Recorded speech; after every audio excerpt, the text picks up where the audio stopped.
Hello everyone, मैं आपका स्वागत करती हूँ Uttarakhand next exam YouTube channel में। आज हम कंटिन्यू करेंगे जो प्रसूदन प्रसार अधिकारी सहायक प्रशिक्षण अधिकारी के लिए टेस्ट सीरीज़ चल रही है। ये बायो की टेस्ट सीरीज़ है। इसमें हम 60 क्वेश्चंस लेके आए हैं जो बहुत इंपॉर्टेंट है एग्जामिनेशन के लिए। अगर आपको जो टेस्ट सीरीज़ है वो उसके बारे में जानकारी चाहिए तो आप हमारे व्हाट्सएप नंबर पर मैसेज कर सकते हैं, वहाँ से आपको इसकी इन्फॉर्मेशन मिल जाएगी।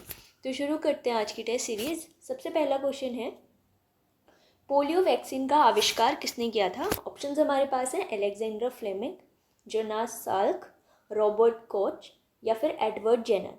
यहाँ पे सही उत्तर है हमारा ऑप्शन सी, जो कि है जोनास साल्क। नेक्स्ट क्वेश्चन है, ब्राइट्स रोग प्रभावित करता है तो जो हमारे अंग के कौन से बॉडी पार्ट को ये प्रभावित करता है ब्राइट्स रोग? ऑप्शंस हमारे पास है किडनी, प्लीहा, हृदय या फिर जिगर, लीवर, है ना। तो ये जो ब्राइट्स रोग है वो प्रभावित करता है किडनी को। नेक्स्ट क्वेश्चन है, पादप कोशिका पशु कोशिका से किस प्रकार भिन्न होती है? ऑप्शंस हमारे पास है माइटोकॉन्ड्रिया, कोशिका भित्ति, जीव द्रव की उपस्थिति या फिर कोशिका जीवंत। तो जो पादप कोशिका यानी कि जो प्लांट सेल और हमारे एनिमल सेल होते हैं वो एक दूसरे से कैसे डिफरेंट होते हैं? वो डिफरेंट होते हैं कोशिका भित्ति से, सेल वॉल। ठीक है। यदि जल प्रदूषण इसी गति से जारी रहा तो उसका रिजल्ट क्या होगा? वर्षा में बाधा आएगी, जल चक्र रुक जाएगा, जलीय जीवन के लिए नाइट्रेट अनुपलब्ध होगा और लास्ट ऑप्शन है जलीय जीवन के लिए ऑक्सीजन के अणु अनुपलब्ध होंगे। तो अगर जो जल प्रदूषण है इसी तरह से जारी रहा तो क्या होगा, उसका रिजल्ट क्या होगा कि जो जलीय जीवन के लिए जो ऑक्सीजन के अणु हैं वो अनुपलब्ध होंगे। ठीक है। नेक्स्ट क्वेश्चन है, निम्नलिखित में से किसके संचय के बाद तरल मांसपेशियां थक जाती है? ऑप्शंस है हमारे पास lactic acid, pyruvic acid, benzoic acid या फिर यूरिक एसिड। तो यहाँ पे सही उत्तर है हमारा ऑप्शन ए, जो कि है लैक्टिक एसिड। सिक्स्थ क्वेश्चन है, इंसुलिन एक प्रकार का क्या है? हार्मोन, एंजाइम, विटामिन या फिर नमक। तो इंसुलिन क्या होता है? इंसुलिन एक प्रकार का हार्मोन है। नेक्स्ट क्वेश्चन है, श्वेत रक्त कोशिकाओं के मुख्य कार्य क्या है? जो वाइट ब्लड सेल्स होते हैं उसका मुख्य कार्य आपसे पूछा है। ऑप्शंस है हमारे पास है ऑक्सीजन ले जाने के लिए, CO2 ले जाने के लिए, रोग प्रतिरोधक क्षमता विकसित करने के लिए या फिर इनमें से कोई नहीं। तो यहाँ पे सही उत्तर हो जाएगा हमारा ऑप्शन सी, जो कि है रोग प्रतिरोधक क्षमता विकसित करना इनका क्या होता है, काम होता है, WBC, वाइट ब्लड सेल्स का। नेक्स्ट है, एक हाइड्रोफाइट क्या है? एक समुद्री जानवर, एक जलीय पौधा, एक पौधे की बीमारी या फिर एक जड़ रहित पौधा। तो जो हाइड्रोफाइट होता है वो क्या होता है? एक जलीय पौधा है। ठीक है।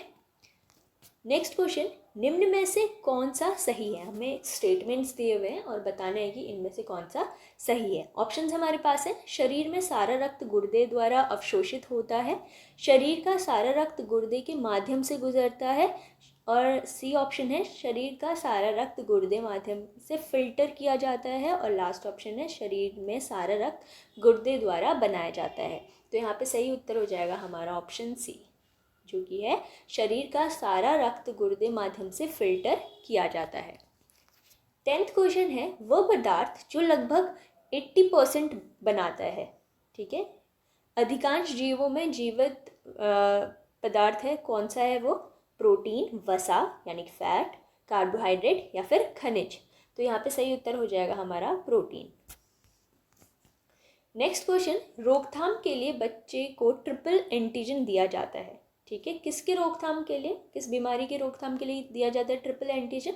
ऑप्शंस हमारे पास है पोलियो, चेचक, डिप्थेरिया, काली खांसी, टेटनस, चेचक, काली खांसी, टेटनस या फिर पोलियो, टेटनस और काली खांसी। तो यहाँ पे सही उत्तर हो जाएगा हमारा ऑप्शन बी, जो कि है डिप्थेरिया, काली खांसी और टेटनस के लिए ट्रिपल एंटीजन दिया जाता है। नेक्स्ट है, जो हृदय को कब आराम मिलता है हमारे? कभी नहीं, सोते समय, दो धड़कनों के बीच में या फिर योग करते समय। तो जो हमारा हृदय है उसको कब आराम मिलता है?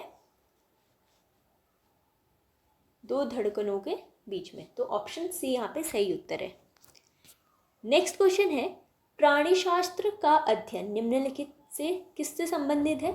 ऑप्शन हमारे पास है केवल जीवित जानवर से, केवल जीवित पौधे, जीवित और मृत दोनों जानवर, या फिर जीवित और मृत पौधों।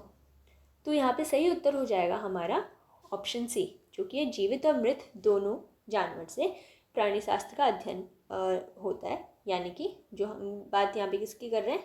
जूलॉजी की। नेक्स्ट क्वेश्चन है, बैक्टीरिया को देखा जा सकता है, बैक्टीरिया को हम कैसे देख सकते हैं? ऑप्शन है नेक्ड आई, यौगिक सूक्ष्मदर्शी, हैंड लेंस, या फिर इलेक्ट्रॉन माइक्रोस्कोप। तो यहाँ पे सही उत्तर हो जाएगा हमारा यौगिक सूक्ष्मदर्शी। 15th क्वेश्चन है, निम्नलिखित में से कौन सा खनिज आवश्यक है जो दिल की धड़कन को, हृदय की धड़कन को नियंत्रित करने के लिए होता है? ऑप्शन हमारे पास है सोडियम, सल्फर, पोटेशियम, या फिर आयरन। तो यहाँ पे हमारा सही उत्तर हो जाएगा ऑप्शन सी, जो कि है पोटेशियम। नेक्स्ट क्वेश्चन, निम्नलिखित में से कौन सा युग्म सही है? ऑप्शन हमारे पास है निमोनिया फेफड़े से रिलेटेड है, मोतियाबिंद थायराइड ग्रंथि से, पीलिया आँख, मधुमेह लीवर। ठीक है, तो यहाँ पे हमारा सही उत्तर हो जाएगा ऑप्शन ए, जो कि निमोनिया है वो किससे रिलेटेड होता है? लंग्स, फेफड़े से रिलेटेड होता है। और अब मोतियाबिंद की बात करें, कैटरैक्ट, ठीक है, वो किससे रिलेटेड होता है? आँखों से, है ना। नेक्स्ट क्वेश्चन है, सामान्य सर्दी के लिए जिम्मेदार रोगजनक क्या है? ऑर्थोमिक्सोवायरस, राइनो वायरस, ल्यूकेमिया वायरस, या फिर पोलियो वायरस। तो यहाँ पे सही उत्तर हो जाएगा हमारा ऑप्शन बी, जो कि है राइनो वायरस। नेक्स्ट क्वेश्चन है, शरीर के किस भाग में पित्त का संश्लेषण होता है? ऑप्शंस है हमारे पास लिवर, प्लीहा, पित्ताशय, या फिर अग्नाशय। तो यहाँ पे सही उत्तर हो जाएगा ऑप्शन ए, जो कि है लिवर। 19th क्वेश्चन है, 1953 में जापान में मिनीमाटा रोग हुआ था, ठीक है, और ये जो मिनीमाटा रोग हुआ था वो दूषित मछली को खाने के कारण हुआ था। तो इसमें जो दूषित मछली थी उसमें किसका कंसंट्रेशन इतना ज़्यादा था कि इससे मिनीमाटा रोग हुआ जापान में 1953 में? तो ऑप्शंस हमारे पास हैं निकल, शीशा जो कि लेड है, पारा मरकरी, और लास्ट ऑप्शन है कैडमियम। तो यहाँ पे सही उत्तर हो जाएगा हमारा ऑप्शन सी, जो कि है मरकरी। 20th क्वेश्चन है, निम्नलिखित में से कौन सा उर्वरक निकलता है मिट्टी में जैसे अधिकतम अम्लता होती है, तो कौन सा उर्वरक होगा वहाँ पे? ऑप्शंस हमारे पास है urea, ammonium sulphate, ammonium nitrate, या फिर कैल्शियम अमोनियम नाइट्रेट। तो यहाँ पे सही उत्तर हो जाएगा ऑप्शन बी, जो कि है अमोनियम सल्फेट। नेक्स्ट क्वेश्चन, नीचे दी गई सूची में से जो है उसे चुने। विश्व धरोहर स्थल घोषित किया गया, जो भी हमें यहाँ पे पार्क या रिजर्व, उद्यान, वन जो भी दिए गए उनमें से कौन सा, किसको वर्ल्ड हेरिटेज साइट घोषित किया गया था, विश्व धरोहर स्थल घोषित किया गया, वो आपको बताना है। ऑप्शन हमारे पास है Corbett national park, Nanda Devi biosphere reserve, Rajaji राष्ट्रीय उद्यान, या फिर गिर फॉरेस्ट, गिर वन, है ना।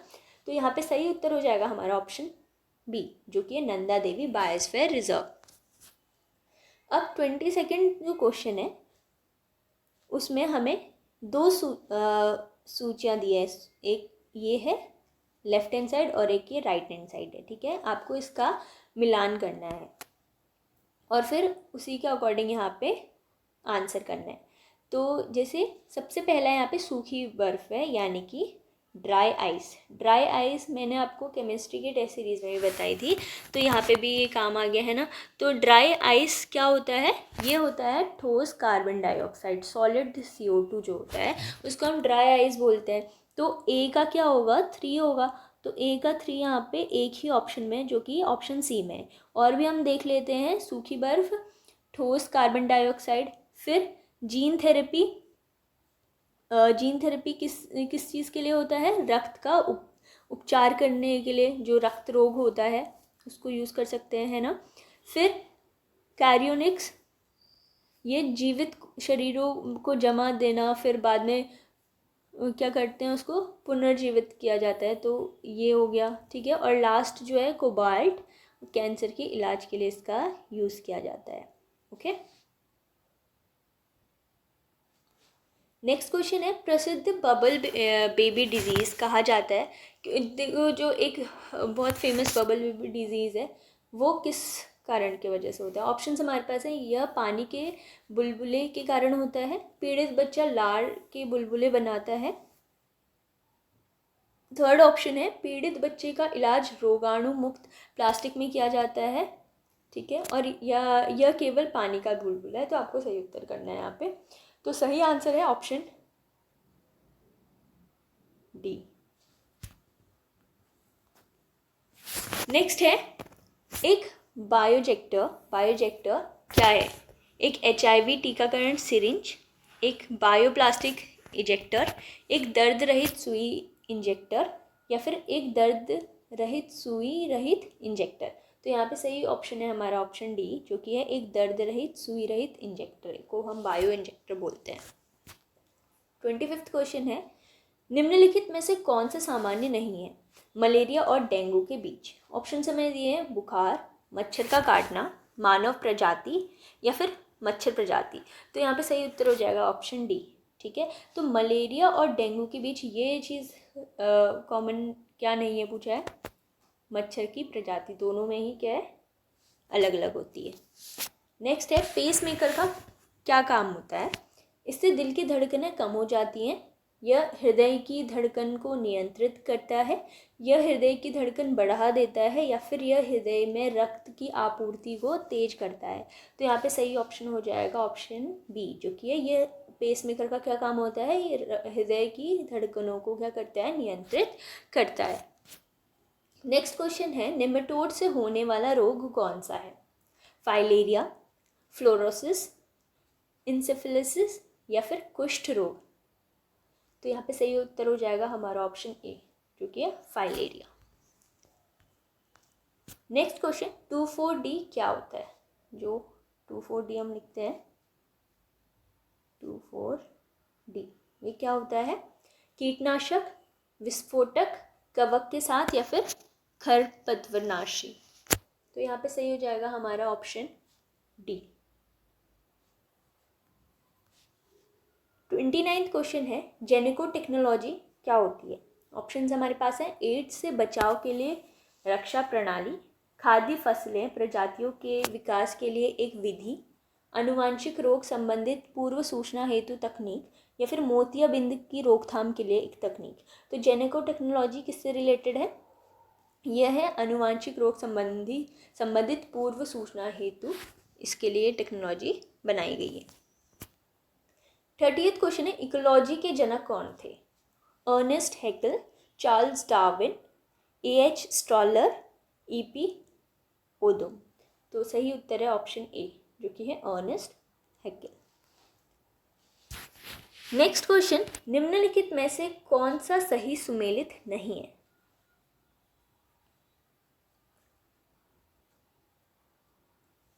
ये वाला क्वेश्चन हम बाद में कवर करेंगे, कुछ इसमें मिसिंग है। नेक्स्ट क्वेश्चन को देखते हैं, वृक्ष की आयु वर्षों में ज्ञात की जा सकती है, ठीक है। कैसे इसकी जो ट्री की एज होती है वो कैसे करते हैं, इसका वजन, इसकी ऊंचाई, इसकी वार्षिक वलय की संख्या, या फिर इसकी जड़ की लंबाई। तो यहाँ पे सही उत्तर हो जाएगा इसकी वार्षिक वलय की संख्या, ठीक है। तो वृक्ष की जो आयु होती है ऐसे कैलकुलेट की जा सकती है। नेक्स्ट क्वेश्चन है, जब रक्त में ऑक्सीजन की सांद्रता में कमी हो जाती है तो सांस लेने की दर में क्या फ़र्क पड़ता है। ऑप्शंस हमारे पास हैं, घट जाती है, बढ़ता है, नहीं बदलता, या फिर पहले घटता है फिर बढ़ जाता है। तो यहाँ पे सही उत्तर हो जाएगा ऑप्शन बी, जो कि ये बढ़ता है, ठीक है। नेक्स्ट क्वेश्चन, 3 संचारी रोग प्रचलित हैं विकासशील देशों में। विकासशील देशों में असुरक्षित पानी और जो वर्स्ट उनकी सैनिटेशन होती है, खराब स्वच्छता के कारण कौन कौन से यहाँ पे रोग हैं, ठीक है। ऑप्शंस हमारे पास हैं, तीव्र दस्त, कैंसर और गठिया, मलेरिया, तीव्र दस्त और सिस्टोसोमियासिस, ठीक है। तो ये सारे ही आपको क्या दिए गए हैं, बीमारियां दिए गए हैं। और जो डेवलपिंग नेशंस होते हैं वहाँ पे जो अनहाइजीनिक पानी लेते हैं या फिर ख़राब सैनिटेशन होता है उसकी तो कौन से वहाँ पे रोग ज़्यादा होते हैं, ये आपसे पूछा है। तो यहाँ पे सही उत्तर हो जाएगा ऑप्शन बी, जो कि है मलेरिया, तीव्र दस्त और सिस्टोसोमियासिस। ओके, नेक्स्ट क्वेश्चन है सिनकोना की छाल से प्राप्त औषधि जो कि मलेरिया के इलाज के लिए उपयोग किया जाता था पहले, तो अब जो सिंथेटिक प्राकृतिक उत्पाद जो स्थान ले लिया है इसका सिनकोना का, तो वो कौन सा है। ऑप्शन हमारे पास हैं क्लोरोमाइसेटिन, क्लोरोक्विनिन, टेट्रासाइक्लिन या फिर एम्पिसिलिन। तो यहाँ पे सही उत्तर है option B, chloroquine. Okay, next question हमारे पास यहाँ पे एक एजर्शन और एक रीज़न का एक क्वेश्चन है। पहला स्टेटमेंट जो एजर्शन दिया हुआ है, कुछ बैक्टीरिया अपना संश्लेषण कर सकते हैं, अपना जो उनके भोजन का अपना संश्लेषण कर सकते हैं, ये एजर्शन है, ठीक है।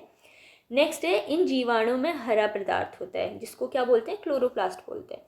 तो यहाँ पे आपको बताना है कि इन दोनों में से कौन सा स्टेटमेंट सही है। अगर सही है तो फिर अगर रीज़न भी सही है या नहीं, ठीक है। तो यहाँ पे सही उत्तर हो जाएगा हमारा ऑप्शन सी। ए तो बिल्कुल सही है पर आर जो है वो गलत है। ओके, नेक्स्ट क्वेश्चन, निम्नलिखित में से किससे ट्रांसजेनिक प्राप्त नहीं किया जा सकता। ऑप्शंस हैं बायोडिग्रेडेबल प्लास्टिक का उत्पाद, खाद्य टीकों का उत्पाद, क्लोन जानवरों का उत्पादन या फिर ट्रांसजेनिक फसलों का उत्पादन। तो यहाँ पे सही उत्तर है हमारा ऑप्शन सी, जो कि है क्लोन जानवरों का उत्पादन। नेक्स्ट है निम्नलिखित में से कौन सा वातावरण देता है जो प्रतिवर्ष सबसे कम बायोमास उत्पादन करता है। कौन सा वातावरण प्रतिवर्ष सबसे कम बायोमास उत्पादन करता है, वो कौन सा है। ऑप्शंस हमारे पास हैं गहरा समुद्र, प्रेरी, पर्णपाती वन या फिर टाइगा। तो सही उत्तर है यहाँ पे ऑप्शन ए, डीप सी, ठीक है। नेक्स्ट क्वेश्चन, निम्नलिखित में से कौन सा देश प्राप्त करता है सर्वाधिक एसिड रेन। सबसे ज़्यादा एसिड रेन कौन से देश में होता है, चीन, जापान, नॉर्वे या फिर यूएसए। तो सही उत्तर है यहाँ पे ऑप्शन सी, नॉर्वे में, ठीक है। ये डेटा चेंज होते रहता है तो आपको ये देखना है। 40th क्वेश्चन है, किस हार्मोन को लड़ो या भागो, फाइट एंड फ्लाइट के नाम से जाना जाता है। ऑप्शंस हमारे पास हैं इंसुलिन, एस्ट्रोजन, ऑक्सीटोसिन या फिर एड्रेनालाइन। तो यहाँ पे सही ऑप्शन है हमारा option B, adrenaline. Okay, next question, वह विटामिन जिसमें कोबाल्ट होता है, तो कौन सा विटामिन है, B1, B2, B6 या फिर B12। तो सही उत्तर है B12, इसमें कोबाल्ट होता है। नेक्स्ट क्वेश्चन, निम्नलिखित में से किससे संबंधित है, पोटेशियम की कमी किस चीज़ से संबंधित है, गुर्दे की क्षति और मांसपेशियों का पक्षाघात, निम्न रक्तचाप, रक्त आधन या फिर हिप जॉइंट रिप्लेसमेंट। तो यहाँ पे सही उत्तर है hip joint replacement. Okay, next question, genetic के निम्नलिखित प्रभावों पर विचार कीजिए। तो जो जेनेटिक इंजीनियरिंग होती है तो उससे रिलेटेड यहाँ पे बोला गया है कि आपको जो भी स्टेटमेंट दिए गए 4, रोग प्रतिरोधक क्षमता उसमें वो कर सकता है या नहीं कर सकता। जैसे जेनेटिक इंजीनियरिंग जो होती है उसकी वजह से जो रोग प्रतिरोधक क्षमता बढ़ सकती है या नहीं बढ़ सकती, विकास संवर्धन, पशु क्लोनिंग, मानव क्लोनिंग। तो कौन कौन सी चीज़ें सक्सेसफुल रही हैं जेनेटिक टेक्नोलॉजी के वजह से, तो ये आपको बताना है। तो यहाँ पे सही उत्तर है हमारा ऑप्शन डी, जो कि 1, 2 एंड 4। मतलब रोग प्रतिरोधक क्षमता तो हुई है, ठीक है, ये तो सक्सेसफुल रहा है। सेकंड, विकास संवर्धन भी रहा है और लास्ट में ह्यूमन क्लोनिंग भी। ओके, नेक्स्ट है, किसी पारिस्थितिकी तंत्र में उच्चतम पोषी स्तर है। ऑप्शंस हमारे पास हैं शाकाहारी, मांसाहारी जो टॉप मोस्ट लेवल पे होते हैं, ठीक है, डिकम्पोजर या फिर सर्वाहारी। तो सही उत्तर है हमारा ऑप्शन डी, जो कि है सर्वाहारी। नेक्स्ट क्वेश्चन, केसर किसका सूखा हुआ मिश्रण है? पत्ती और तने का, पंखुड़ियाँ और जड़ें, बीज बनाने वाला भाग जो कि है seed forming parts of flower, या फिर बीज और कलियाँ। तो ये सही उत्तर है यहाँ पे ऑप्शन सी जो कि है seed forming parts of flower. Next question, निम्नलिखित में से कौन सा फाइबर एक उत्पाद नहीं है पौधे के तने का? सन, गांजा, जूट या कपास? सही उत्तर है कपास। शहद का मुख्य घटक कौन सा है? ग्लूकोज, सुक्रोज, माल्टोज या फिर फ्रक्टोज? तो सही उत्तर है ऑप्शन डी जो कि है fructose. 48th question, genome mapping किससे संबंधित है? रक्त समूहन, जीन का मानचित्रण, तंत्रिका केंद्रों का मानचित्रण, मस्तिष्क का मानचित्रण? तो यहाँ पे सही उत्तर हो जाएगा ऑप्शन बी जो कि है जीन का मानचित्रण, उसी ही जीनोम मैपिंग कहते हैं। नेक्स्ट है, निम्नलिखित में से कौन सा पारिस्थितिक तंत्र कवर करता है पृथ्वी की सतह का सबसे बड़ा क्षेत्रफल? तो ऑप्शंस हमारे पास हैं, इकोसिस्टम तंत्र, ठीक है, जो रेगिस्तान इकोसिस्टम तंत्र होता है, घास का मैदान इकोसिस्टम, ठीक है, या पर्वतीय पारिस्थितिकी तंत्र, या फिर समुद्री इकोसिस्टम? तो यहाँ पे सही उत्तर हो जाएगा हमारा option D. Last 50th question है, गोल्डन चावल जो कि गोल्डन राइस जिसे हम बोलते हैं किसका समृद्ध स्रोत है? वसा का, फैट, वसा यानी फैट, ठीक है, प्रोटीन, विटामिन ए या फिर विटामिन बी? तो यहाँ पे सही उत्तर है हमारा ऑप्शन सी, ठीक है। तो जो गोल्डन राइस है विटामिन ए में ये रिच होता है। नेक्स्ट क्वेश्चन, निम्नलिखित में से कौन सा एक बायोडीजल संयंत्र है? तो जावा घास, जेट्रोफा, गुगुल या फिर रोशा घास? तो यहाँ पे सही आंसर है हमारा जेट्रोफा। ग्रीन की शुरुआत के प्रणेता कौन थे? जो ग्रीन रेवोल्यूशन के, ठीक है, जो ग्रीन रेवोल्यूशन हुआ था तो उसके प्रणेता कौन थे? BP Paul, MS Swaminathan, Norman Borlaug या फिर केसी मेहता? तो यहाँ पे सही उत्तर हो जाएगा नॉर्मन बोरलॉग, ठीक है। और इंडिया में कौन थे? हमारे स्वामीनाथन थे, जिनका हाल ही में देहांत हुआ है, तो आपको ये ध्यान में रखना है, ठीक है। नेक्स्ट है, विश्व पर्यावरण दिवस हर वर्ष कब मनाया जाता है? 4 जून, 5 जून, 6 जून या फिर 7 जून? तो सही उत्तर है ऑप्शन बी जो कि है 5 जून। नेक्स्ट क्वेश्चन, मच्छर कुंडली में प्रयुक्त पायरेथ्रिन किससे प्राप्त होता है? एक बीज पौधा, एक कीट, एक जीवाणु, एक कवक? तो यहाँ पे सही उत्तर हो जाएगा एक बीज पौधा। नेक्स्ट है, निम्नलिखित में से कौन सा वृक्ष पर्यावरणीय के लिए खतरा माना जाता है? बबूल, अमलतास, नीम या फिर यूक्लिप्टस? तो यहाँ पे सही उत्तर हो जाएगा यूक्लिप्टस, ठीक है। तो इसको पर्यावरण के लिए खतरा माना जाता है। नेक्स्ट है, हल्दी में किस भाग से हमें, जो हल्दी है वो किस भाग से प्राप्त होती है? पौधे के किस भाग से हमें हल्दी प्राप्त होती है? तना, जड़, फल या फिर फूल? तो यहाँ पे सही उत्तर हो जाएगा तना। नेक्स्ट है, नील हरित शैवाल का उपयोग मुख्यतः किस फसल में जैव उर्वरक के रूप में किया जाता है? ऑप्शंस हमारे पास हैं, गेहूं, चना, धान या सरसों? तो सही उत्तर हो जाएगा धान यानी कि पैडी। नेक्स्ट है, निम्नलिखित में से किसकी उपस्थिति लाती है, जो किसकी उपस्थिति से दूध में क्या होता है? मिठास होती है? ऑप्शंस हमारे पास हैं, माइक्रोज, ठीक है, लैक्टोज, सुक्रोज या फिर कैरोटीन? तो यहाँ पे सही उत्तर हो जाएगा हमारा ऑप्शन बी जो कि है लैक्टोज। तो आपको ये ध्यान में रखना है। नेक्स्ट है, निम्नलिखित में से एलिसा टेस्ट किस चीज़ के लिए किया जाता है? मधुमेह यानी आपका डायबिटीज़ है, ठीक है, तपेदिक, एड्स या फिर सिफिलिस? तो जो एलिसा टेस्ट होता है वो किया जाता है हमारे एड्स के लिए, ठीक है। इसका फुल फॉर्म क्या है? एंजाइम लिंक्ड अमीनोसॉर्बेंट एसे। लास्ट क्वेश्चन है आज का, उच्च बीडीओ वाला जल निकाय क्या दर्शाता है? जो जिस पानी में अगर high BOD, biological oxygen oxygen demand है। तो उस चीज़ को क्या दर्शाता है कि जो इसका पानी क्या हो सकता है, कि इसकी रीज़न क्या हो सकता है कि इसका पानी खनिज प्राप्त करता है बहुत ज़्यादा, या फिर एरेटेड रहता है, मलजल से दूषित है, या फिर एट्रोफिक है। ठीक है, तो यहाँ पे सही उत्तर हो जाएगा कि ये क्या है, मलजल से दूषित होता है। तो इसमें बायोलॉजिकल ऑक्सीजन डिमांड होती है। ओके, तो ये आज हमारा लास्ट क्वेश्चन था बायो का। अगर आपको हमारा कंटेंट पसंद आता है तो प्लीज़ चैनल को सब्सक्राइब करें, वीडियो को लाइक करें और मैक्सिमम लोगों तक से ज़रूर शेयर करें। Thank you and have a good day.